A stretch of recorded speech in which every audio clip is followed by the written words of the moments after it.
His first book, man, and that's such a good book because he's talking about being in a certain. And you're gonna Google it faster than I can find it. Yeah.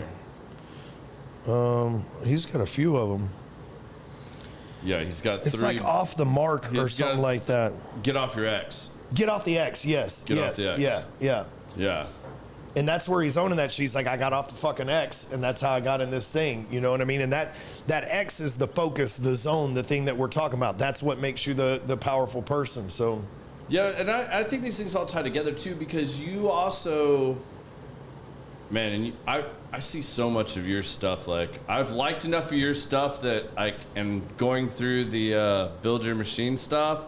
I've been very bad about staying with that and going through it because I really wanted to learn select things. But I got to the point where you're talking about the syndicates and everything else, and I don't want to talk too much and give away your stuff because, you know, that's your business. But there's a certain point where I'm obviously hitting your algorithm. I've liked enough stuff that Ryan Stewman pops into my feed real fucking fast every day. You know, like now I'm starting to understand those things, and I'm like, okay, like it's clicking now, like I get it, like that's what's happening. But, you know, you also made a big change where you talked about, all right, so I got real successful. I'm speaking on all the stages I wanted to speak on. I'm networking with all the people that I put down as like my top 10, my top 25 people. Like, I'm doing business with these people. I've got the wife, I've got the family, I've got the cars, I've got the house. I'm doing all these things. And then you were kind of like, damn, it ain't about all that. And I've started watching you in the last, and I mean, I've only been following you for 2-3 years, but in that time period, I've watched you where at first you were getting a lot of those things, and now you're getting rid of most of those things. And you've talked a lot about fulfillment and like what it is. And I think, what was that light bulb, man? Like where did that click? And like, what was that for you that like you stopped chasing the shiny things and you started finding fulfillment in other things? Because I think that ties into what you were just talking about, not just on the business side, but the personal side too. Well, you know, I got to a point earlier this year, that I looked at my life and I'm like, fuck, man, I'm 44 years old and I've checked everything off my bucket list. I've spoke on all the stages I wanted to speak on. I've met all the celebrities. I've smoked weed with all the rappers that I've ever wanted. I've been to all the mansions that I could possibly imagine. And I've hit crazy numbers that I never expected to hit, and driven the cars, flown in the jets, like been to the fucking vacations, like got the wife, got the kids, got the house, like fuck. Yeah. I tell my guys all the time, my clients and my employees, they're like, dude, you know, I made $500,000, $1 million this year, and especially the guys in their 20s, and they're like, you know, I'm gonna go buy a Lamborghini. I'm like, buying a Lamborghini in your 20s is like losing your virginity to a supermodel. It's peak. It's like, save that for down the road. You're peaking way too early, you know, because after that, there's nothing left. There's no hotter chick than a supermodel. There's no better car than a Lamborghini. Yeah. You know what I mean? And so you got to have some restraint. And so I was 38 years old before I bought a nice car. I was 38 years old before I bought this actual watch. Was my very first watch. I was 38 years old. And 38 years old. And this was actually, I'm wearing it today. It was the first nice watch that I ever bought. And, you know, I waited till I've been a millionaire since 2005. On and off a few times, but my first million was 2005, and you know, it was probably 2017 before, you know, maybe 2018 before I bought a Rolex. You know what I mean? Like, I just showed some restraint there. And now I look up just a short period of time later, it's like, fuck, I've had all this stuff. And, you know, I tell you the truth, you know, after a while, this is just a watch. You know, after a while, it's just a car. After a while, you know, and I would hear guys say stuff like that. They'd be like, dude, you know, I had a Lamborghini once, and I'd think, oh, you're a used to motherfucker. You used to have some shit. And they're like, dude, I'm 10 times richer now that I don't have a Lamborghini than when I first bought one, because I was trying to prove to people that I was rich. But now I'm rich, and I don't give a fuck. You know what I mean? And I'm like, yeah, sure, whatever, dude. You wish you had that car. But now I'm getting older, and I've had 19 Lamborghinis and shit, and I'm like, fuck, I don't care. I have a McLaren sitting in my garage right now. I drive maybe once a month if I remember to drive it. You know what I mean? And it's not that it's a bad car or I'm above that. It's just, you know, you mentioned JSX. I have a lease on a jet and I fly JSX everywhere. Everywhere I need to go, JSX goes there. I don't give a fuck about the jet that I pay money for every single month. You know, I've flown it 3 times this year. You know what I mean? And it's leased out to, you know, dry lease to other people and shit like that. But I've flown it 3 times this year. I'm in JSX all the time. You know what I mean? Like, tomorrow I got to go to Austin. It's a 30-minute flight. And I'm like, just fucking hop on Southwest. I don't care. You know what I mean? Yeah. Like, those things they stop mattering because I'm not flexing that shit for the gram. Because what happened is I started a lot of trends online. I was the first person to teach social media marketing on Facebook and shit like that. 2008, 9, 10, nobody was doing that. Gary Vaynerchuk didn't exist. They existed, but they weren't who we know them are today, right? And they were way better funded than me, so they passed me up in the social media game. But I was the first guy teaching this shit. Nobody else was teaching it. I was the first guy to start I remember Cardone once told me, you can't just have tattoos and a black t-shirt and people take you serious as a sales trainer. I was like, watch me. One day you'll copy me because I'll never copy you. And now look, you know, I remember a lot of, when I had a penthouse in 2014 and I was doing events there, nobody was flexing their penthouse on social media. That wasn't a thing. Maybe Dan Bilzerian or something like that, but that wasn't a thing in the business world. Then when I started getting these cars in 2016, 2017, 2018, there wasn't every other ad, a Lamborghini guy or a private jet guy. I've been doing all that shit for a long fucking time now. And that doesn't mean people weren't doing that or driving those cars. It just wasn't the thing online, right? And so, I look up and I'm like, well, I've done all that shit. So what really matters? Number one, am I a good dad? Am I a good husband? Am I a good example to people that are out there? Because I know plenty of people that are well-to-do that don't have all that flashy stuff that are really great examples of humans. You know what I mean? Number two, did that stuff fulfill me? Nah, I probably filled my ego a little bit, but it didn't fulfill me. I never sat in a nice car or a Lamborghini or a private jet and been like, man, this got me closer to God. This made me a better husband. This made me a better person. Oftentimes it does the opposite. This made me a douchebag. This made me think I'm better than some of these people that can't afford them. And then, I really started thinking, what's going to be if I've checked all these things off my bucket list and okay, number one, I need to quit smoking weed. So I got 10, 11 months now at this point with no weed. And that was a big problem for me. Then I started getting a clearer head and I'm like, what's going to fulfill me? If I've checked everything off the bucket list, I'm no longer motivated to do those things. I got to find fulfillment from something. Like being a dad and a husband, that's a given. Running a business, making money, that's a given. But how can I help other people have life experiences that they never thought that they would have? How can I pour into people and teach them the mindset to overcome the magnitude of shit that I've been through? How can I help people right now, man? In 2022, everybody was making money. Right now, fucking people are struggling. Most people won't admit it publicly, but almost everybody's struggling. How can I help those people get through the struggle so that when times are good again, they're gonna be light years ahead of everybody else who quit? How can I see other people win and that be a fulfillment to me? And I just had that shift to where it isn't about me and what I got and how rich I am and how blah, blah, blah. What if I can make it about others? And what if I can get fulfillment from seeing Garrett win? Or what if I can get fulfillment from seeing John Smith win? Or what if I can get fulfillment from seeing, James Smith win? Or whatever those people's names are. Like, how can I really focus on that? And man, and when I see this is all fresh because I've been kind of lost for 2 years. And this is all shit that I'm just starting to figure out, honestly, in the last couple of months. And I feel like I have this newfound energy for life because it's like, oh, it's about them. It's like in an airplane, put your mask on first. I've already had mine on. Now I get to put theirs on. And it's been a fucking game changer for my mindset, my mental health, everything. I'm so happy to hear you say that. Like, this is just me. This is the way I am, and just being completely honest. Like, I felt like I got in Apex at the wrong fucking time. You know what I mean? Like, it attracts when the wrong I people first too. started watching you, I was like, yeah, that's exactly what I need a little more of. That right there, and like, yeah, I want to learn these things. Like, I don't know shit about sales funnels, and like, I'm trying to figure out how to make this podcast work and how to grow this and stuff. And I'm like, that dude's doing it. Like, I want to do that. But then, like, the people that I got pushed off on, I wasn't impressed with. And I'm like, this punk ass kid isn't going to teach me shit. Like, I'm not going to. And to watch you go through that and, like, now seeing you be all in and back in the game the way you are, man, like, I'm super happy for you. Like, I think that's going to, like, do tremendous things for you personally. But I also sit there and look at it, and it reminds me, like, you know, you and I were talking earlier before the show. You know, I went to BK Live last weekend. And one of the big things that really clicked for me, too, is, like, watching so many people, and, like, I can be guilty of this at times, too. Because, like I told you earlier, like, I've had Build Your Machine for, I don't know, when did I buy that? February? And I'm through, like, week 5 on it.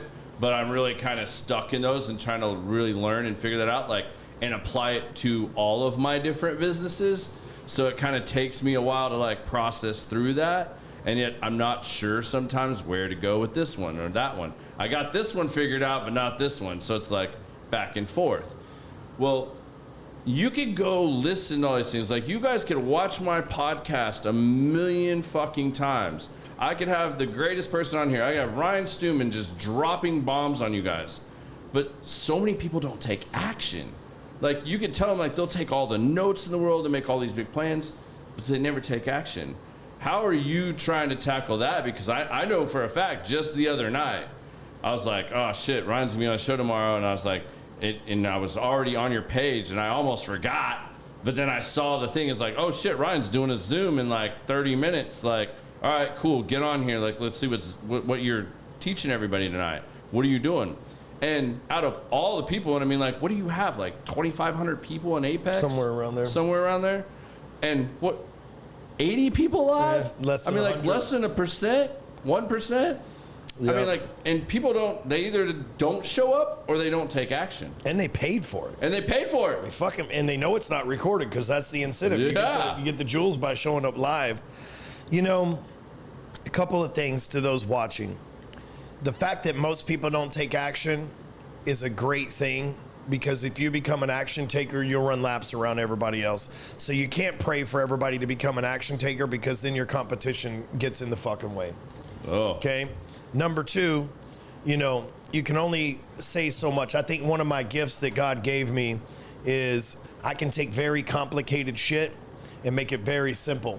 And if I make it very, because see, complexity leads to confusion, it leads to excuses. You can say, oh, that's, you know, Garrett's got this big construction business and they got to figure out measurements and estimates and blah, blah, blah. I could never do that. And so they got an excuse not to win, versus you're like, no, we just order lumber packages and do these rehabs. If you could break that down to, I'm not in your business, obviously, but if you can break that down to simplicity, then they have no excuse not to do it, because you understand, yes, okay, so you can go do it. Oh, no, I'm just lazy. Then they got to admit the truth.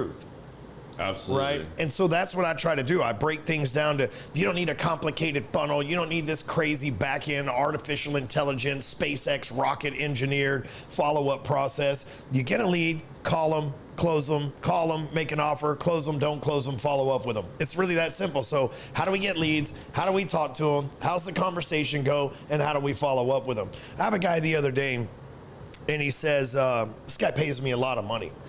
And he says, this month I got 62 leads. He's in a high ticket business. He said, I got 62 leads, 20 of them we booked appointments with, and 19 of them we pitched our product to, and 11 of them closed. We got to get better at sales. I said, motherfucker, you got a 55% closing ratio. That's fucking crazy. You're badass at sales. What happened to the other 40 people that didn't show up to the phone call? He goes, man, you know, we called them. We couldn't get a hold of them. We don't know what to do. So here's what you do, man. Because if you can get just if you got a 55% closing ratio, if you can get a 50% higher show up ratio and keep the same sales ratio, you double your fucking money. I said, because then you've got 38 people showing up, 36 pitches, and 16 people, or whatever that number is, 14 people showing up to close. You've doubled your money. And he goes, oh, well, what do we do? I get on my phone, and he sells drug rehab shit. I got on my phone and I made him a meme of Leonardo DiCaprio snorting coke off that hooker's back. And I wrote on it, hey, is this why you're not picking up my phone call? I can help you with that. And I said, send that out to your people. Fucking simple solution. Calls me back the next day. He goes, dude, we found all 40 of them.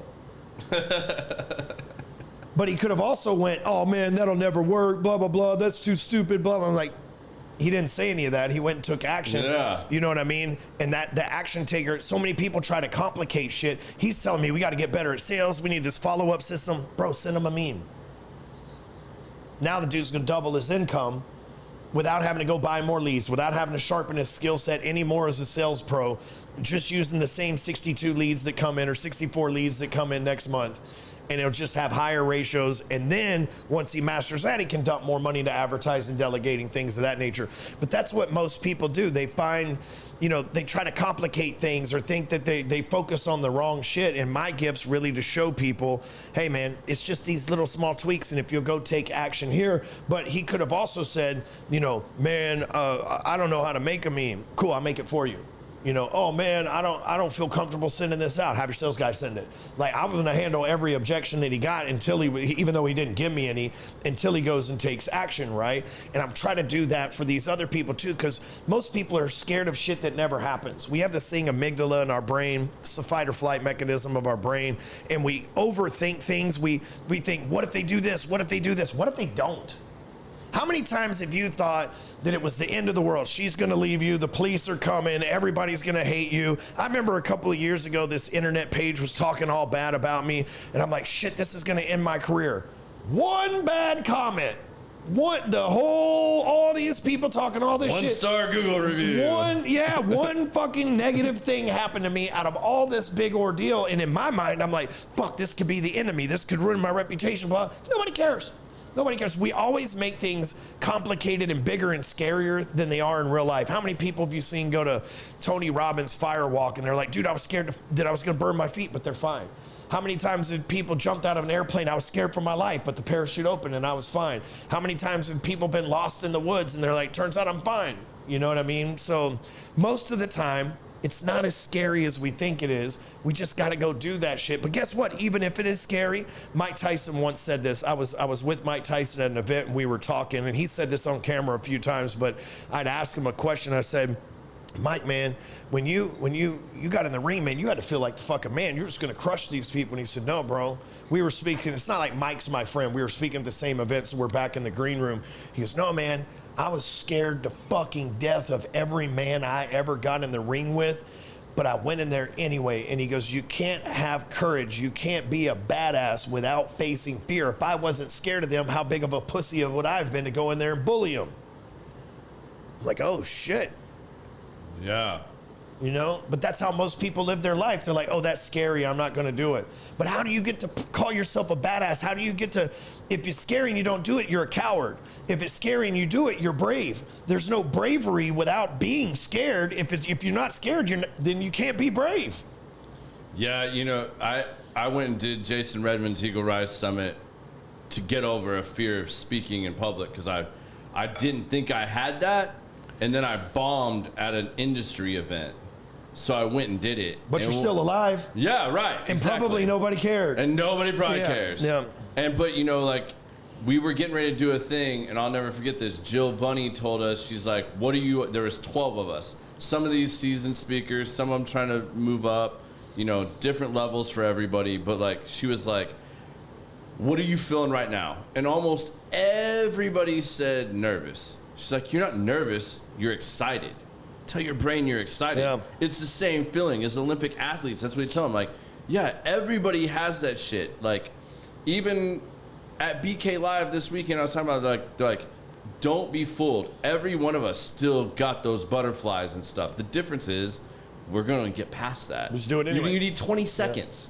Yeah. After 20 seconds, all that goes away.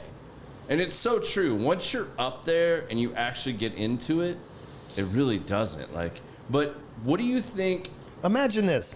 Like, my kids plays football. Yeah. Like, never in the history that I've ever seen has the team walked out and went, fuck, those guys are way bigger than us, we quit. No, they go face their fear. They go and they're like, dude, we're 7th graders. These guys have an 8th grade team. They're way bigger than us. Coach, we're out. No, they go face their fear. And guess what? They don't get injured, and sometimes they even win. Yeah. You know? But as adults, we're like, oh, what if Garrett thinks I'm not good on his podcast? It's like, cool, what if these people think I'm no good on the podcast? Cool, tell me, I can get better. Yeah. Love the feedback. When the 8th grader beats the shit out of the 7th grader, my son who's in 7th grade, he's like, Dad, I got to work harder. Those guys hit hard. Yeah. You know, that's how have you done that with them though? Because your kids are amazing, man. Like I've watched your kids walk around, pick up trash, clean up after grown ass men, women, doing all these things. But our generation in general raised a lot of people that are afraid to fail. Yeah, they won't even try because they're so scared of failing. So, how have you tried to tackle that with your own kids? Just other than leading by example. Just like I do with clients, 100% transparency. I remember my kids were 5 and 6 years old, and I was showing my wife the Force of Average video. This is about 7-8 years ago. Showing my wife the Force of Average video. The Force of Average video, you can go to forceofaverage.com. It's free. I don't got nothing to sell you. Just watch the video. And it talks about me going to prison and stuff. And my kids were like, my boys, my 2 older boys, the 2 younger ones didn't exist yet. And they're like, Dad, you went to prison? And I had a choice right then and there. My wife goes, honey, you don't, just tell them no. And we'll deal with it later. But I had a choice right then and there. Am I going to lie to my kids and potentially lose their trust for the future when they find out Dad's a liar, like I found out my parents were? Fucking everything. Or I get to be transparent with them. And I said, yeah, I've never lied to my kids. I'm always straight shooter. I got teenagers now, and I'm hoping that through those teenage years, me always being honest with them, when I'm honest with them now, they won't go, but you do it and you lied to us about it, or there won't be as much rebellion. There's going to be rebellion because the way human beings are created is about the time we turn 15. In our caveman days, that was time for the son the kids to leave and go mate with other people, so they needed to leave the family because our life expectancy was a lot less. And so that's still deeply ingrained in our DNA. So that's why teenagers are so rebellious. Then when they go have kids, they come back in their 20s, they're like, Dad was right. You know what I mean? That's how most parents experience that. I'm like, how can I keep them from being overly rebellious during those teenage years? And that's still to be determined because I haven't done it yet, right? I'm not through the teenage years. Yeah. But then my kid's next question was, what'd you go for? Fuck, that's a hard one. Because now my kids, I got to say drugs. And now my kids are going to be like, what are drugs? And now we're going down this rabbit hole, and my wife is over there just private school educated, well family. I mean, she's the complete opposite of me, and she's like, and I'm like, well, drugs, they'll fuck you up, first of all. And I've never heard anybody tell a good story about the way that their life turned out better on them. And they're these substances that are illegal and against the law, and I got caught up with them. You guys hopefully never do that because you can learn from my mistake. Now, my kids, you offer them, if you were to offer them drugs, they're like, no, man, fuck my dad, he already been through that shit. I know all about that. It wasn't a just say no, and then you find out your mom's doing blow in the bathroom, or they tell you don't ever drink, and they're drinking with their friends, or don't smoke weed, and they're smoking weed with their friends. Yeah. My kids have seen me smoke pot their entire life and quit, and they're like, dude, I watched my dad quit, and that was fucking hell. I'm not going through that. You know what I mean? My kids have watched me suffer. It's like, I watched my dad do that. I'm not going through that shit. And so that's the plan. It's still up to them, obviously, but that's the plan. And so I just have been completely honest with my kids and never tried to hide stuff or anything else. You know, I'm going, this funny story. About 3-4 months ago, we're having an event at Apex, and which is my office, and we're having these comedians come in and entertain everybody. So there's hundreds of people at the office, and we have an auditorium for 300 people. So there's hundreds of people at the office. I've paid professional comedians to come in and tell jokes, and paid for alcohol for everybody. And I'm walking up the stairs to my office. The auditorium's downstairs. I'm walking up the stairs to my office, and he was 12 at the time. My 12-year-old son's with me. And, you know, I go into the green room, and I'm going to go grab a bottle of Don Julio to go downstairs and party with everybody. But my kids are there. They're used to being around adults. They're well behaved. It's never an issue. Plus, there's TVs all in my office. They'll just go watch TV in the green room or whatever. And my son Jackson goes, Dad, what's a blowjob? Fuck! Not tonight. Not tonight. There's comedians. I paid tens of thousands of dollars for this event. And I said, oh, shit, I'm going to need some of this Don Julio. And I took a drink, and I go, well, it's when a woman, I explained it. And he goes, well, what about jerking off? The dude just starts asking a million questions. Like, well, now I'm up there for like an hour and a half. It's just explaining the whole thing. He's got a million questions, explaining the whole thing. And I'm going, don't tell your brother yet. Wait till he asks me. You know what I mean? Like, let me explain this to you guys one at a time. Don't tell him yet. But that's when a kid really loses their innocence, is they find, oh shit, you do that to mom? That's how I'm here? You know what I mean? And so I go downstairs like an hour and a half later, and the whole event's over. Because it was just like a brief 2-hour networking thing. And Amy's like, where the hell have you been? And I was like, don't ask.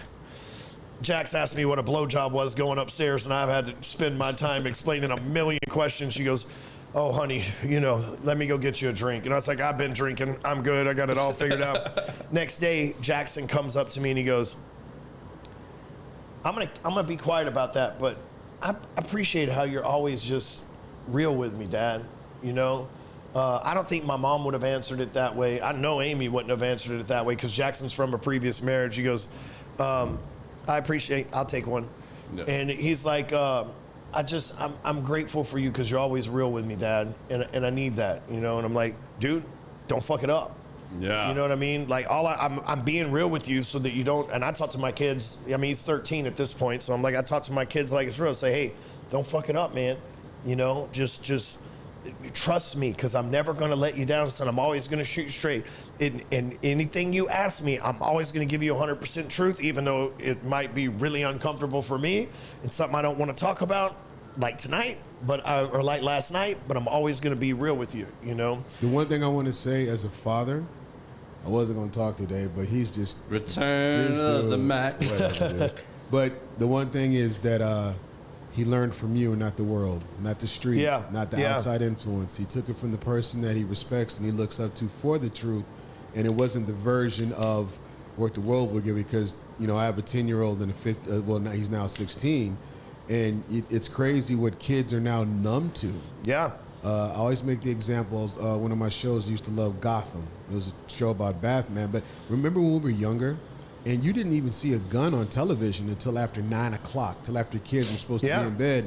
I turn on Gotham at 7 o'clock and somebody's head is getting cut off.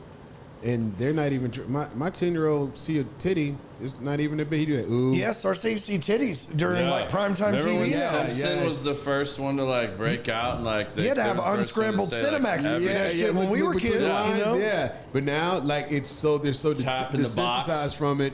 And now for you to be able to explain to them, though, the our ethical side of that nature of things, to be able to do that means a lot, because then when the world approaches them to it, they know the correct way to accept that information or how to look and digest it or not digest it.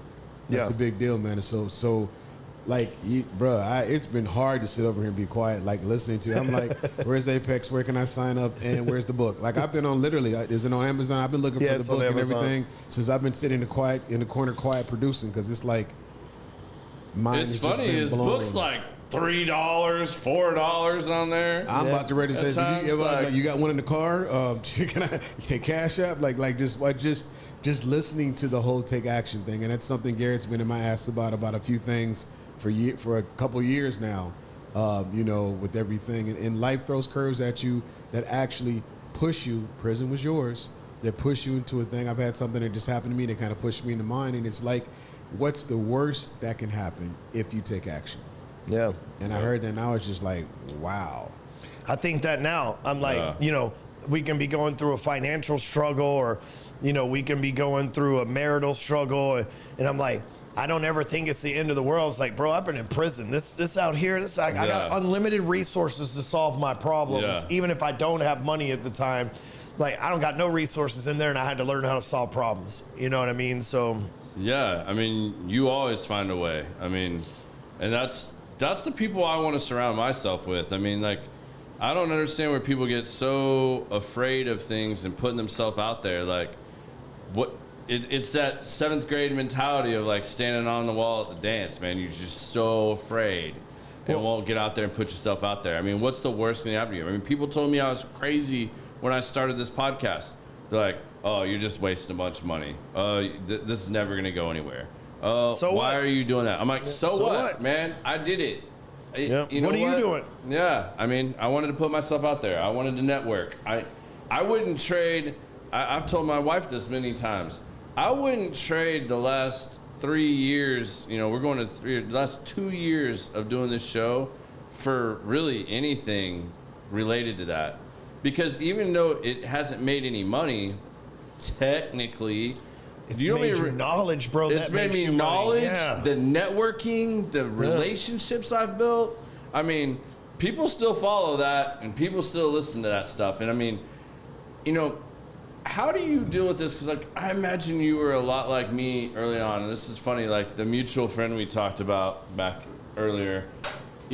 I used to get harassed so bad because I was always reading, Napoleon Hill, Tony Robbins, whomever. And they were just clowning me constantly, like, oh, he's going to another self-help thing. Oh, he's doing this, But it was like, no, I want to learn more, man. Like, those people were truly great. Like, what were their secrets? What were their tricks? Like, how do they do this? Like, I know I suck at X right now, but I don't want to keep sucking at that. Like, how do I make myself better? And it was really interesting. I think it was last week. I think Luciano said this. Correct me if I'm wrong, Biz, but he was like, your weaknesses become your superpowers. He's like, think about that. If you actually pursue what you perceive as your weakness, more likely it becomes your superpower, because when you conquer that and like own that, then you start finding your superpowers. Well, it's funny you say that. There was a time in my life around 2004 or 5, and I had 2 or 3 roommates. I had just gone through a divorce, and I had 2 or 3 of my homies living with me. Yeah. And my homies, they're out chasing tail, doing drugs, drinking every night. And Did we live in the same house? Yeah, maybe you were one of those guys. Yeah, and I'm not saying that I wasn't doing that, but I might do it once a month. Right. And they were doing it 10 times a week. You know what I mean? And they even would bring ladies back to the house at the end of the night from bar, and then they would make fun of me as the nerd. They would be like, this our boy Stewman. I don't know why the fuck he never leaves the house. He's got some notebook he's always writing shit in. He's got some CDs he's always listening to. Don't pay attention to him, right? And it was like, hey, and I'm trying to get laid sometimes too. You ain't got to do me like that, Yeah. But I had this idea that I could I was like, if I could just figure this shit out, I can nail it. And about 6 months of them partying and hanging out, man, all of a sudden I started getting big ass checks at work because I was learning the real estate game. And all of a sudden I started getting big ass checks at work. We're talking, sometimes 80, 100 grand in a check. And they're like, hey man, what the fuck you getting all this? Because we all work the same job. And they're like, what the fuck you make all this money from? Like, while you guys were doing drugs and chasing pussy, I was like chasing knowledge and trying to figure this shit out because I used the prison discipline that I had to use my time in the nighttime. And so, that year I go on to make, like I said, $700,000, I think we were talking about it earlier. And these guys were like, oh, dude, hey, man, put us down with that stuff. It's like, I try to put you down from day one, but here's the CDs. They still never listen to them. Yeah. All of them. One of them's dead. The other 3 are still poor as shit. Like, I showed you what was possible. I'm the dumbest one out of all of you because 3 of you had fucking college education. I dedicated just 6-month window of not chasing tail and not doing lines and not drinking every night, and I became a millionaire, and that knowledge has kept me for 20 years later, and you guys never listened to those CDs after I gave them to you. I had a friend of mine one time in 2005, late 2005. He was a meth addict. And he said, one night I was high as hell. It was like 2 a.m. There was this guy, Tony Robbins, on this TV, Ryan. And I don't know who Tony Robbins was. And he goes, and I spent $1,400 fucking dollars buying his CDs, and I've never even taken the plastic off of them. You take them, you like shit like this. I listen to every one of those CDs every day on the way to and from work. I'm listening to one of those CDs to and from work. Yeah. At the end of the time, I'm like, oh shit, okay, there's something to this. Here's personal power. Here's how I can become a better personally developed person. Another year goes by, making crazy money. He's like, hey man, what's changed in your life? Thanks for those CDs, bro. Do you want them back? Nah, I don't care about that shit. Like, I just told you what happened. But a lot of people will listen to those CDs and then be like, oh, that's great stuff. I don't know how to do it in my life. That's great stuff, but it won't work for me. But they'll never take action in Henry any way, Ford shape, said or it. form. Hey, whether you think you can or you think you can't, you're right. I believe I can. I believe this is the craziest thing. I know I cuss a lot. I'm from the South, and I'm not making an excuse from this, but I'm a big believer in God. Me and God, we're best friends. He rides in my truck with me every morning. We talk on the way to work, on the way to the gym. That's my relationship with him. That's my personal relationship with him. That's my dog. And he accepts me for my flaws. He knows who I am, and I accept him for being an almighty power. And my thought process is, if God created me in his image, he surely didn't create me to be average, because I don't think God's average. He surely didn't create me to be a quitter. He surely didn't create me to be insecure. He surely didn't create me. If I'm supposed to, and really what that means is God created man in his image. And what that really means is we're supposed to be a reflection of the greatness that we were created from our divine creator. So how big of an asshole would I be to just be this mediocre person and be like, yeah, God created me in his image, and I'm a fat piece of shit that doesn't do anything in life right. And I'm not saying I'm in perfect shape, and I'm not saying I'm the best reflection of his image, but I'm chasing it every single day. If you've seen my family members, you know that I'm in the best shape of anybody in my family. I've defied genetics, that's for damn sure.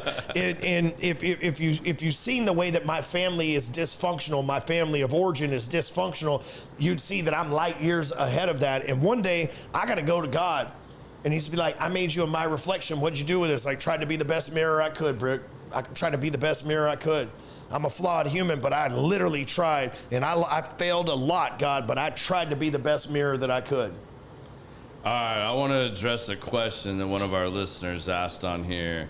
And I'm interested to see how you're going to answer this, because the other night I was watching Build Your Machine, and you had like a whole segment about your things not to do. And one of them was politics. And yet, I watched another video here just a week ago where you're like, sales guys, like, you can't avoid this. Like, was sales not better, 4 years ago, yeah. 2 years ago, whatever? So one of our listeners, one of my good friends, is asking, how do you explain the circus that is modern politics now to your kids? You know, my kids aren't really involved in all that. My 13-year-old, he's like he lives with his mom half the time and me half the time. His mom's addicted to Fox News, so he's always got a question about Joe Biden or Trump. But the reality is, I don't let my kids watch Disney. My kids have never been to Disneyland. I don't let my kids watch, listen, I want to explain gay or straight to them. I don't want society to explain that to them. I want to explain fentanyl to them. I don't want society to explain that to them. And so I just try to not shelter them, but I show them better options. Like, a lot of people's kids are on YouTube and Oculus and stuff, and my kids do that too a little bit, but my kids go fishing and hunting and ride ranch equipment and drive ATVs. They have cows that they tend to, yards that they mow. I keep them so occupied in other stuff that they don't care about politics, No, they're around other great men and women. But the force of average has such a chokehold on this country right now. People are voting for their own demise. People are cheering for the downfall of the greatest country to ever be established. People are begging communism to come in. They don't even know. Like, people are here from America that are wanting us to be like other countries that are war-torn and fucking horrible, and they don't even understand how asinine that is, and it's really sad, because I'm a proud Texan first, and then I'm an American. I know that's not popular to say, but I'm a fucking Texan first, because I have not lived in America. I have lived in Texas my whole entire life, 45 years here. And I visited a lot of places across the globe, but I have lived only in one place. So I'm a Texan by nature. And I think our state's really the only state that's like that. You know what I mean? For sure. And, but I'm a Texan, and I'm always like, man, we just need to leave this place, man. They don't get it. You know what I mean? They just don't get it. But my kids, we don't watch Fox News at home. I get my news from Andy Frisella, Patrick Bet-David, and Joe Rogan. And so I own a ranch in Oklahoma. We got a lot of cattle, we got a lot of acreage, we got a lot of four-wheelers, we got a lot of tractors, we got a house, we got 14 lakes, fishing, hunting, whatever you want to do. We live there on the weekends. And it's an hour and a half, hour and 45-minute drive from door to door. And so I'll load up my kids and my wife, obviously, and we'll get on the road. And I turn on Patrick Bet-David. I turn on Andy Frisella. I turn on Joe Rogan. And I think the kids are looking at their phones or their iPads or whatever, and the baby girl's asleep, you know what I mean? But the other day I get to the ranch, it's about a month ago, maybe a month and a half ago. I get to the ranch, and I've been listening to Joe Rogan interview this scientist. And I get there, and Jackson's been on his phone the whole time.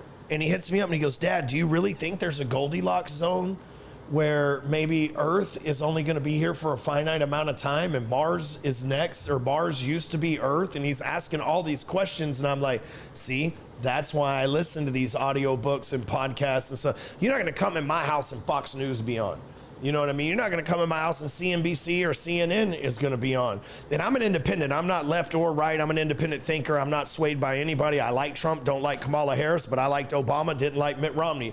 I liked George Bush, didn't like Quayle or whatever his name was, Gore, that ran against him. I liked Bill Clinton, didn't like Quayle when he ran against him. So I'm an independent thinker, right? I'm not one side or the other. And I think it's weird if you pledge allegiance to one side or the other. It's like, no matter what idiot they put in here or what bad actor, we're on this team. I think they both flip-flop. Dude, I love the Dallas Cowboys, but they suck every year. So if the Chiefs are winning right now, I want to cheer on the Chiefs too. You know what I'm saying? I love the Cowboys. Damn you bandwagoner, Ryan Stewman. Right now, it's not their time. I want to be on the bandwagon of winners that want to do good things. I don't want to be on just because they're losers and they're doing bad decisions, but I'm with them for life. I'm not that motherfucker. I'm an independent thinker. And so, you know, I try to put my kids around other independent thinkers. When they hear Andy Frisella's big idol of mine, mentor of mine, whatever you want to call it. And Andy's like, look, I'm not right or left either, but like clearly the choice is the choice, you know, and my kids are hearing these things and the way that they're independent thinkers and stuff versus just Fox News or just CNN, to where it's only one-sided or the other. And then a lot of times the guys that I talk to, they're talking about Patrick Bet-David, which we know personally, Andy Frisella, which we know personally.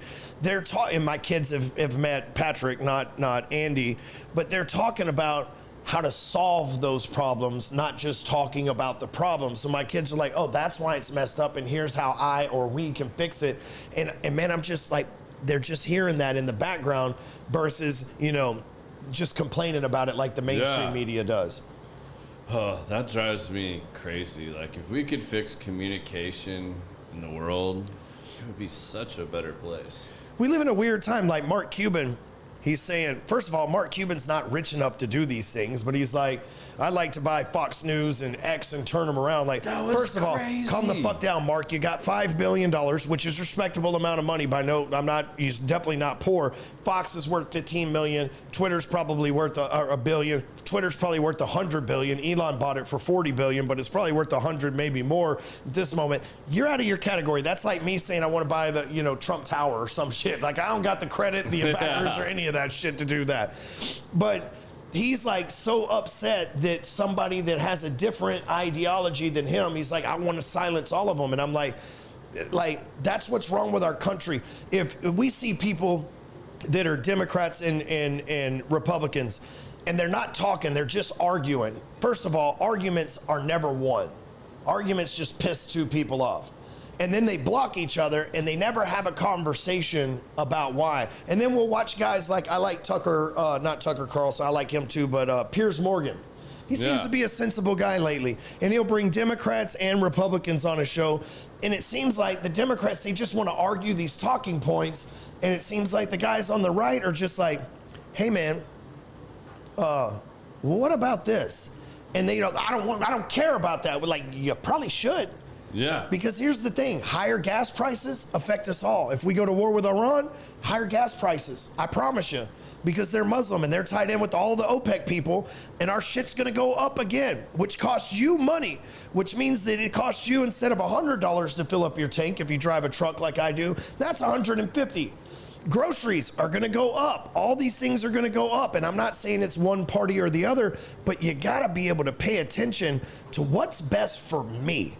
Not what team I'm on, not how I agree with this person's personality. Trump is an asshole, and I hate the way that he fucking speaks with his fucking hands and repeating himself. Drives me crazy. But what's gonna be the best thing for me, right? You don't want the capital gains tax? Oh man, yeah, exactly. Oh, you're not going to tax overtime? That sounds fucking amazing. You're not going to tax tips? That sounds amazing. You're not going to get a capital gains tax that's going to stay low? That sounds amazing. No matter what level of the income spectrum you're on, versus the other team that's like, yeah, we're going to give all your money to people that don't even belong here or have permission to be here in the first place. You got to think, what's in it for me? Stop thinking that we don't live in a country where we're required to care about everybody else. That's not how America was founded. But it's that damn sheep-minded mentality that everybody people put more effort into following everybody else than they do into thinking as individuals. And look, Puff Daddy's proven right now in real time that the people that you look up to and you listen to on the left, they ain't who you think they are. Look, take that. I've been deep in the celebrity world for a long time, and I have been highly disappointed.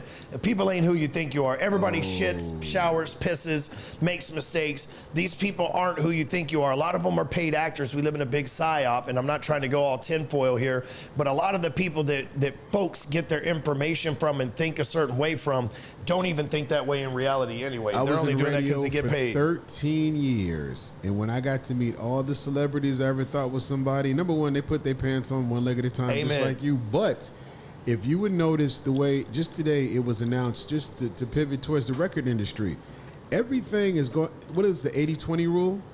20% own 80% of everything? Yep. Universal Records is about to own every single record company on the planet. And when the Puffy shit just hit, Universal, every album you ever see is going to have a Universal sticker on it. They're going to do them like Michael Jackson. They're going to do the same thing. Just crush everything and come after it and just, but the world, I shouldn't say the world, but the United States, man, damn, what is going on? And look, people, I'm not here to persuade your vote, but you need to ask whether you like a person or not. Look, I can do business with somebody I don't like.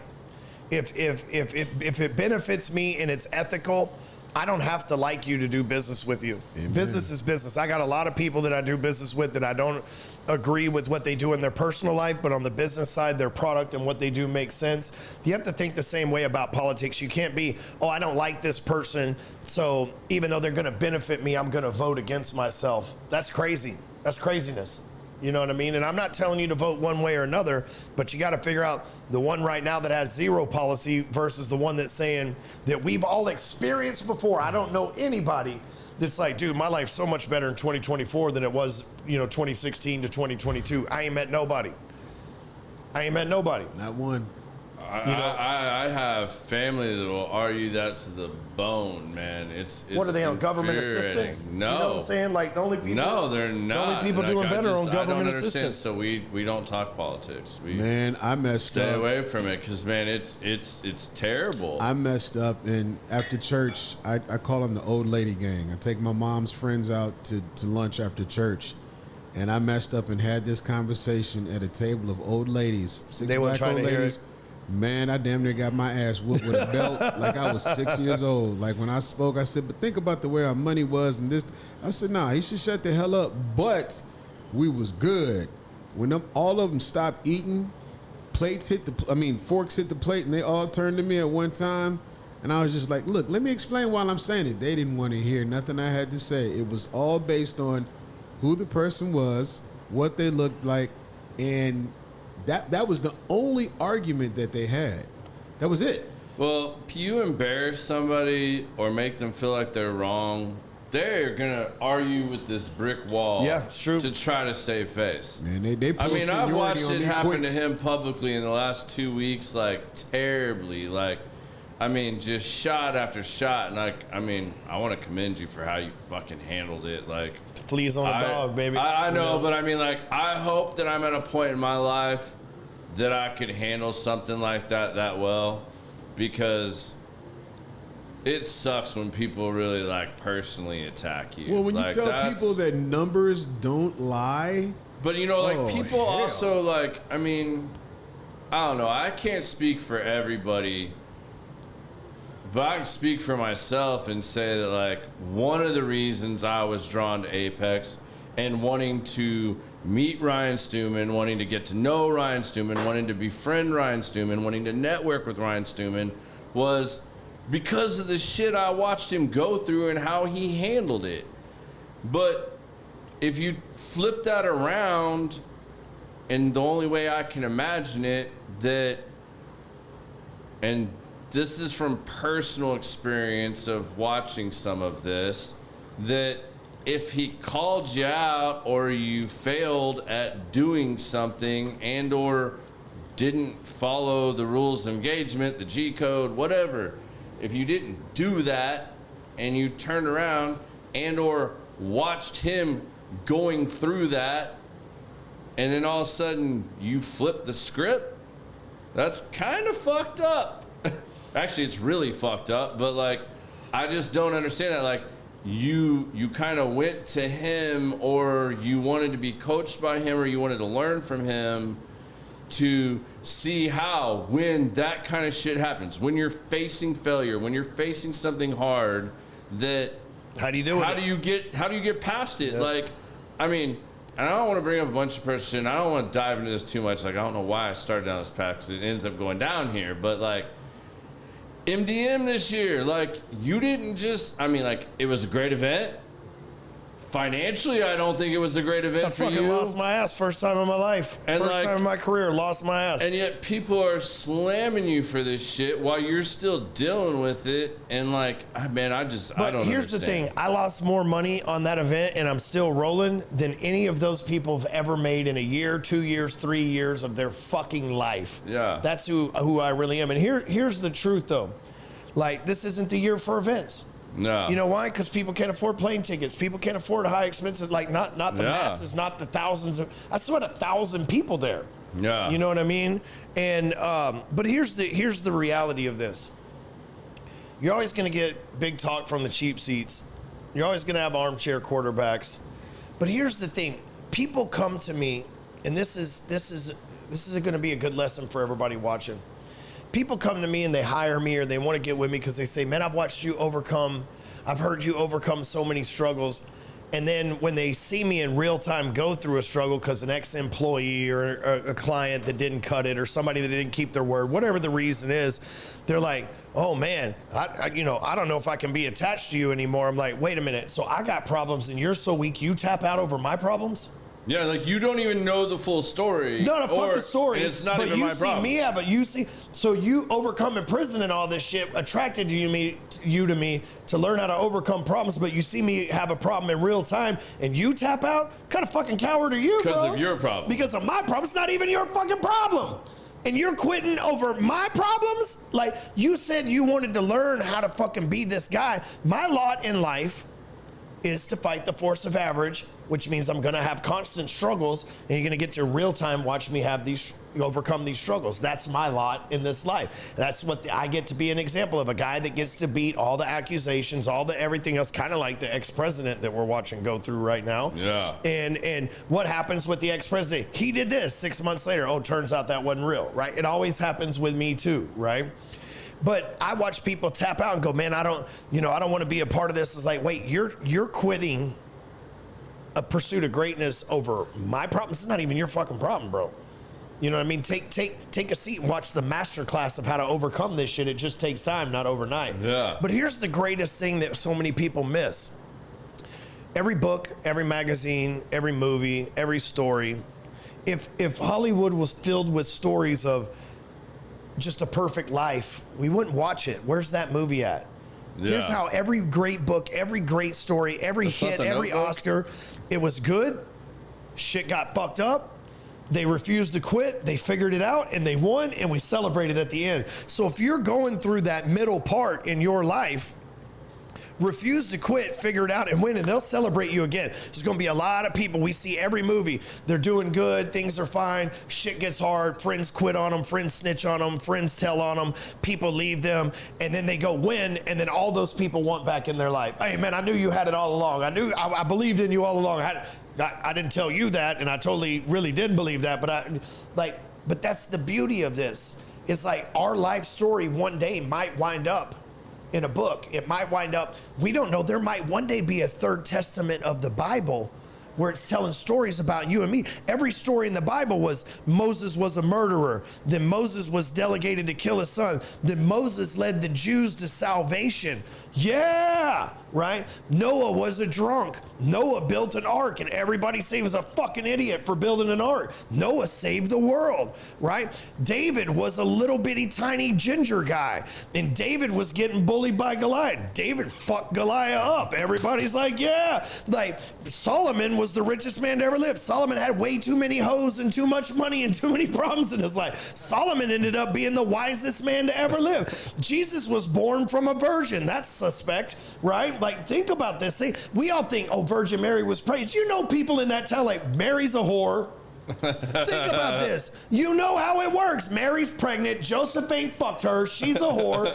Jesus comes out, 10 years old, teaching rabbis. They hate him. He's flipping tables. Then they hang his ass on a cross, and now he celebrates. Paul was in prison. Paul spread the gospel, and now we celebrate. But when you go through a struggle, or when I go through a struggle, we're supposed to quit? Name a good story in the Bible, in Hollywood, in a magazine, where the protagonist quit in the middle of the shit. Don't exist. So what I would recommend anybody that may be from that realm watching me, get your popcorn and enjoy the story, because it's going to have a great ending in the end. I'm glad you kept going with that, because I don't know where to go after that one, because you just like absolutely iced the cake with that one. It's the truth. Yeah, I mean, all right. It's the truth. Enjoy the show. Enjoy the show. It's a hell of a story. So I know you got to do something fairly recently that was kind of a goal for you, but the way it got put on you, you weren't prepared. You weren't expecting it. You actually wanted to try doing stand-up comedy. Oh, shit. Yeah. And the way I understand it, you kind of got thrown on the spot where, like, you thought, like, this was going to be like a, hey, Ryan Stewman's coming to speak. And I think you said something along those like, I'm the motherfucker you bring on after lunch. When people's bellies are full and they need to be, like, livened back up and I just need to drop some shit on them. I'm the hype man. That's my spot. Yeah. But then, like, you got told, like, hey, I'm taking this spot. And, oh, by the way, you're only speaking for 20 minutes, but you're doing a comedy routine. All right. First and foremost, how did you, like, process that? What did you, like, do? Because you obviously didn't, like, because the one thing I learned was in doing my speaking thing is, like, I started learning the game of, like, how guys like you prepare to do something live and to give a presentation, how to use a teleprompter. You have slides, you have music, you have all these things. But I mean, like, however, whatever you do, whether you speak off a podium, whether you just, like, you know your shit, however you do it. But I learned the processes and how you, like, work through that. So you had no prep. Like, yeah, it's something you said and put out into the universe. I want to do this one day. Like, I want to do stand-up. And then out of left field, it gets thrown on you. So how'd you tackle that, man? And I want to hear the best joke you threw out there from that. Well, I'm a storyteller. If you've noticed that from this episode, if you've never met me before, I'm a storyteller. And I have my own way of telling stories. I'm a Southern storyteller. Well, I always have this theory that it's not my joke, but it's something that it's not even a joke. But when I was young, my dad told me a joke. He said, you know the difference between a fairy tale in the North and the South is, and this isn't my joke. I'll get into that in a minute. But he says a fairy tale told in the North goes in a galaxy long, far away. And a fairy tale in the South, y'all ain't gonna believe this shit, right? Right? And so I'm like the y'all ain't gonna believe this shit kind of guy. And my dad I grew up and I was my adopted dad. He always listened to cassettes from Richard Pryor, George Carlin, Eddie Murphy. Like, I remember when Delirious from Eddie Murphy in the 80s was out. I'm like 8, 9 years old watching Mr. Fuck You Man, right? Yeah. Like, and I'm like, oh my God, like, I want to do that. Like, I want to make people happy like that.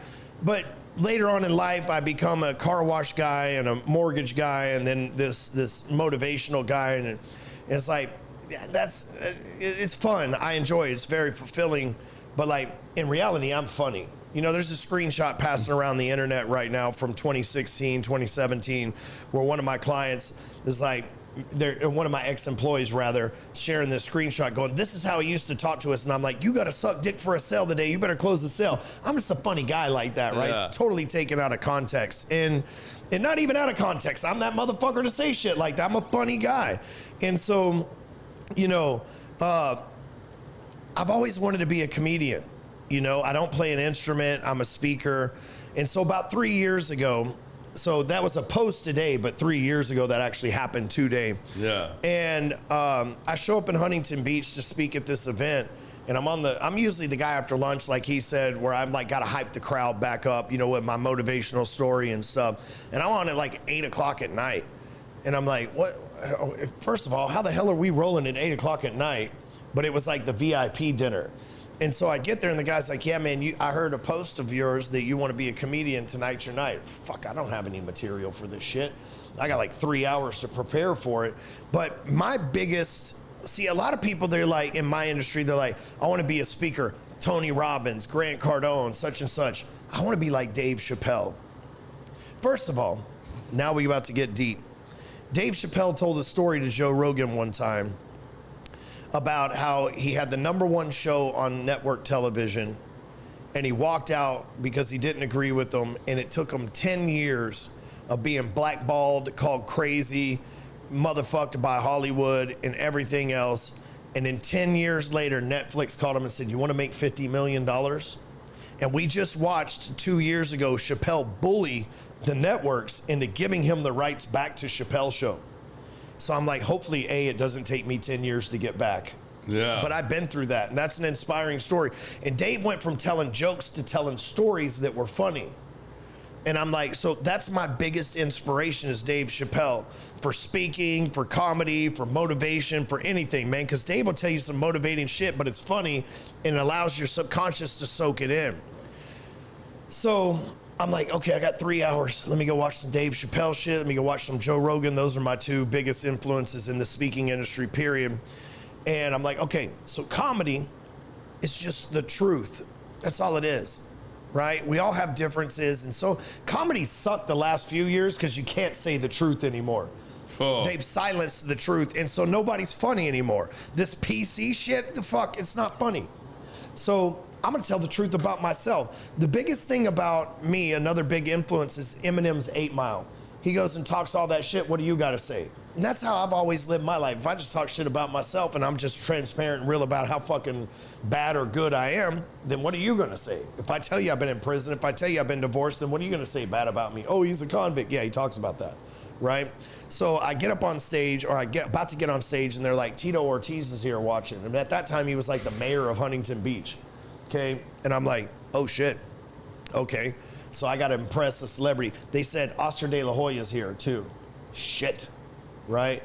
Mike Tyson will be here tomorrow, and they're definitely gonna tell Mike if you suck or not. So you need to, this is your first time ever being a comedian, which is hard. Yeah. So don't just speak, be funny. So like, I got 3 hours to prepare for this stuff. So I get up there, and I've done this 3 times now. The second time that I did it was at an event for Cole Hatter and Thrive in Las Vegas, and Tim Grover was in the audience. And when I got off the stage, Tim Grover walked right over to the edge of the stage. He goes, you got balls of steel to be in your industry doing what you do and say that shit. You're fucking crazy. And he goes, I love it, right? Like, I've been friends with Tim ever since. And so that night, tell a few jokes, got people right and everything else. But the flagship joke that ended the night was, I flew here private because I'm not allowed at the airport anymore. And I was kicked off of American Airlines for the following reasons. I have a serious marijuana problem, and at 3 years ago I still did, so I'm telling this in real time. I have a serious marijuana problem. You put me on a commercial airline, I'm still gonna smoke weed. You put me in a fucking wherever, I'm still gonna smoke weed. I've smoked weed on a train, in a plane, I'm insane, I don't care.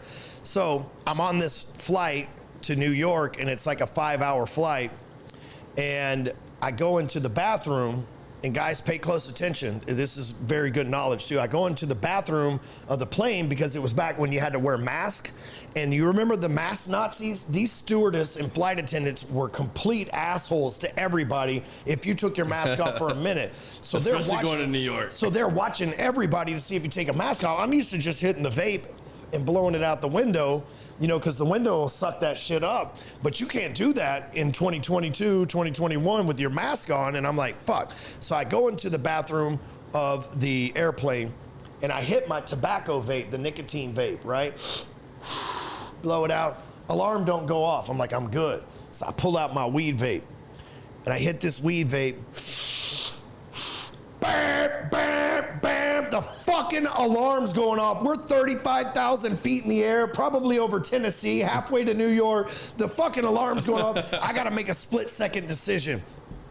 I come running out of the bathroom. Holy shit, I think the plane's on fire! They're in there with a fucking fire extinguisher, freaking the fuck out. Everybody in the front row's freaking out. Everybody in the back's freaking out. They think this plane's on fire. Everybody in the whole jet, pilot, stewardess, the passengers, except for me, I know we're all gonna be fine because I just smoked weed in the bathroom just trying to play the shit off. But I'm sitting in like section 1A, right, because I'm in business class, and I sit down and I throw the vape in between the seats, right? And this little old lady looks at me and she's like, I can just see her calm down. And I'm like, shut the fuck up. Don't fucking tell nobody. I know you see me do that shit. I'm trying to like mouth the shit. Meanwhile, they got a fire extinguisher. They're looking for the flame. The lady comes up to me. That's this masked Nazi flight attendant. She goes, sir, were you smoking in the bathroom? Babe, I ain't even got a lighter.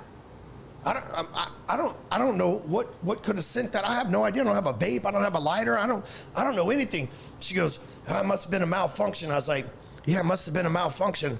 I don't know. Everybody on the plane is thinking we're gonna die except for me and that old lady. And so a couple minutes later, they came up to me and they said, well, we don't know what happened. So we're just gonna assume that you weren't smoking. I was like, I don't even have a lighter. I don't even smoke in there, right? And so, but that split-second decision to run out of there, help, the plane's on fire! Everybody's freaking out. Like, the whole jet's freaking out, right? Except for me and that little old lady. And so, and again, I'm kind of just paraphrasing the joke. It hit a lot better back then. But me and that old lady, and I got off the jet, and I have not been back, still to this day, I have not been back to a commercial airport. I've been to JSX a couple times, and I'm gonna go to Southwest tomorrow, but I have not been back to a commercial airport since then. I'm like, FAA gonna be looking for me, DEA gonna be looking for me. I know I'm about to get a letter in the mail. Yeah. I hadn't done it, man. No. No. But dude, so I just telling real life shit. I try to keep it short for the podcast here, but you know, just going out there and telling real life shit, you know. The time that Tim Grover told me that you got balls of steel, I said, you know, I was in New Orleans this one time, and I'd never been to New Orleans before. I had this Cajun homeboy named Dre, and Dre, good friend of mine. He's dead now, but he was a good friend of mine, and he takes me on Bourbon Street for the first time ever, and I have a couple of hand grenades. The rule is 2 hand grenades. If you have 3, you're fucked. It's kind of like Mambo taxis here in Texas, you know what I mean? 2 is pushing it. And I'm 120 pounds, golf ball team, was a young man. So he finds this I don't know what you're supposed to call him this day, but a dude that's dressed as a woman, right? We'll just leave it at that. Yeah, for we'll go with censorship that. Yeah. And so I'm passed out kind of, and he has this dude dressed as a woman put his or her hand around their hand around me, and he takes a picture on a Polaroid camera. This is how long ago this is. So flash forward 2 years, I go to prison. You know, and I'm in prison, and I get a letter from my buddy Dre, and the prison guards are laughing at me. They're like, "Oh shit, you're fucked, bro." I'm like, "What, bro? This is my boy Dre, man." I pull it up, and I pull that picture out. He sent me that fucking Polaroid in prison, right? No way. And you remained friends? And well, he's dead now. But but yes, that's a real friend to do some fucked up shit to you like that. And the guard grabs that picture out. And he goes, "Stewman was out there doing gay shit in the real world." And I'm like, "Oh fuck!" There's like 1,000 inmates in here. They got a picture of me and a tranny, and you know, it was a little bit of a rough time, right? And I told that joke on the stage, that story on stage, and everybody's dying laughing. Again, I told a longer version of it, and Tim Grover's like, "You crazy, man. I can't believe you would even say some shit like that on stage in front of people." But they thought it was funny. And I was like, yeah, you know, it's just telling real stories, you know. So that whole roommate experience we were talking about, they did almost that same shit to me. So like I had just gone through a horrible divorce. That's how you know they're real friends, though, bro. Because real friends fuck with each other. So we got through this divorce. I had the master bedroom, and I had a computer in there. So I had to lock my room when I leave, so that those fuckers wouldn't be in there on my computer. Because God knows what they would do if they were in there on my computer.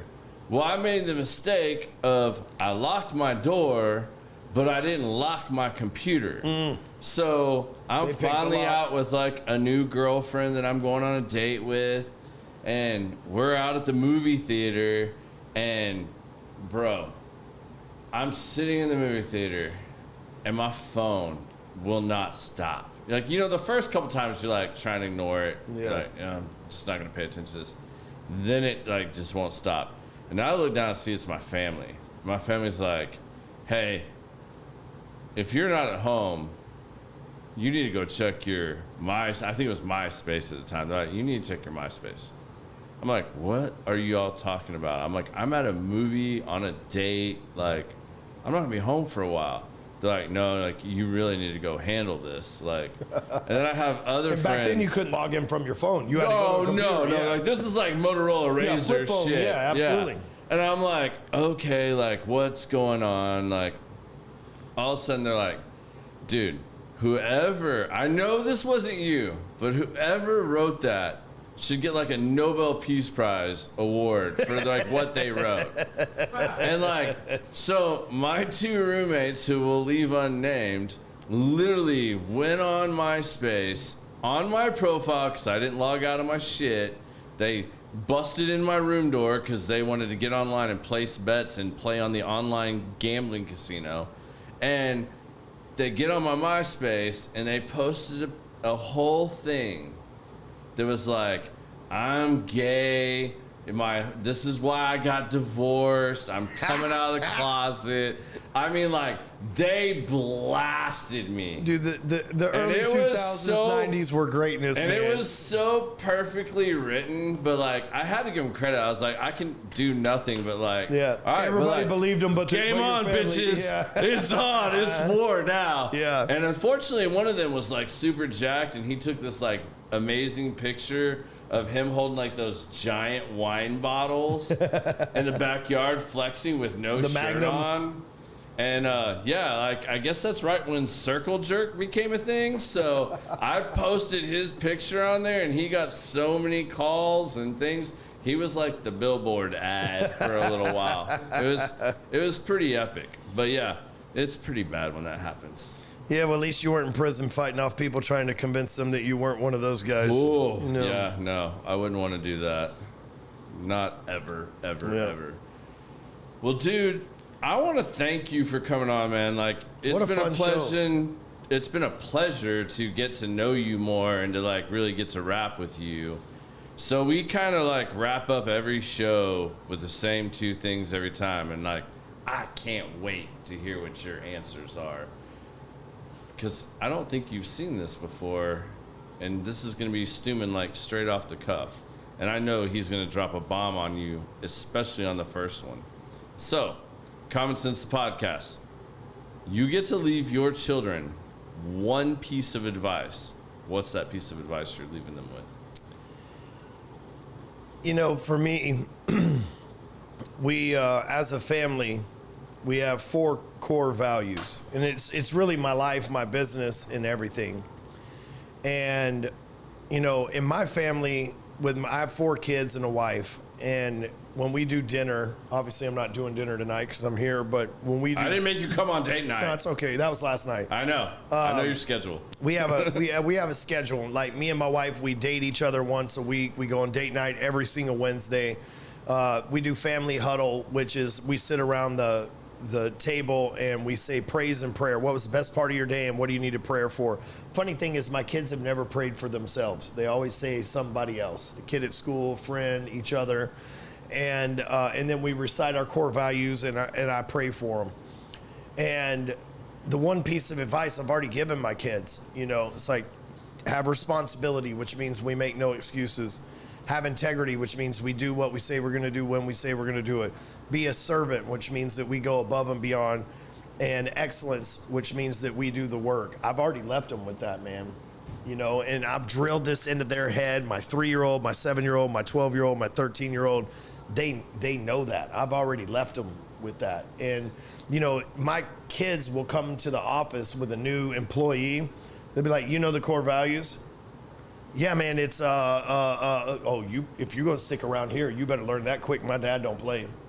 Yeah. It's responsibility, integrity, service, and excellence, and here's what they mean.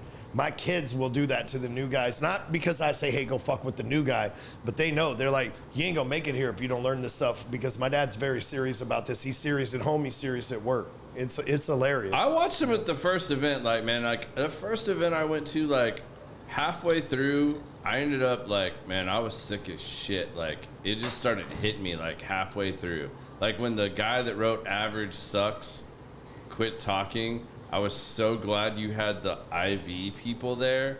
Like, I legit went and signed up, had no intention to do that. I was like, man, I hope this helps me. Like, yeah. I'm glad these people are here. I paid money for this. Like, these people are awesome. I mean, you had Derek there, you had Derek Harper there, you had that guy's a legend. Brandon Bingham there. Like, I mean, you had dudes that were just killing it, and I was like, man, I don't want to miss this. Like, but I mean, like, I was having a tough day. Like, I legit went home and was like sick as shit for a few days. But like that IV thing, man, like, that's the only thing that got me through it. But I remember I took a break to go out and throw a Zen in, and like went out back, and I forget, it was one of your guys running around, like one of your kids, man, one of your boys, and I apologize, I don't know their names. That's all right. But like, he was hammering one of these dudes. One of these dudes went to throw something in the trash basket, missed, and looked at it, looked at him, and walked right on by. Oh, I bet that was Colton, my 7-year-old. And he lit his ass up. I mean, he was like, so you miss, and now you're not responsible? And I was like Colton. I was like, holy shit, this little kid's giving him the business. And he's like, my bad, little man, my bad. And he like went back, picked his shit up, and threw it in the trash can. I was like, that was a Stewman kid. I guarantee you. 100% it was. Sounds just like Colton, my 7-year-old. He is, he's the stickler for the rules. He's the rule keeper of the family. So. Right on. Yeah. All right, man. So now's the fun part. And you can go wherever you want with this. So we like to ask everybody to give us their 2 cents. It can be just about whatever. I mean, maybe it's something you wanted to talk about tonight that I didn't ask you about, or just maybe whatever's on your mind and you just want to put out there for Common Sense Podcast. Well, common sense isn't so common anymore because a lot of people have ignored it. The things that were instilled in my generation, hard work equals success, integrity equals success, doing those kind of things equals success, that's not so common anymore. So my 2 cents is this. We need more people that are readers and learners and action takers. We need more people who are thinkers and doers and achievers. We need more people who vote with how it's going to benefit them. We need more people who think about others but vote how it's going to affect them personally. So my 2 cents is really this. God created you in his image. And you have to ask yourself, are you being a good reflection of that image? And if it's not an answer that you like, maybe it's time that you magnify the image of the one that made us all in the right way, instead of doing it maybe the way that you're doing it right now. And that should be common sense. And that's my 2 cents, that if you're not representing the way that you should, change that. Awesome, man. Brother, I want to thank you. I really appreciate you coming and spending the time with us, man. I know you're a busy man, and I appreciate your time. And, man, I love being a part of what you're doing. Man, hopefully, you know what? I appreciate that. The big thing is hopefully we gave back to the people tonight. Hopefully they took something home with them. Hopefully they had a change of mindset. If you enjoyed this, share it with somebody and go, you're never going to believe what this Southerner who cusses a whole bunch and, you know, talks about his kids and God. Never heard nobody quote the Bible with the F word in it before. But Send it out to your people, man, because I'm sure a lot of people need to hear this. And the more that we wake people up to who the potential that they could be, the better this place is going to be. And I think we did a little bit of that tonight. So share it with somebody. I hope so, man. And you guys, he ain't going to promote himself because he won't do that on a podcast like this. But I'm going to tell you, like, I'm a member at Apex.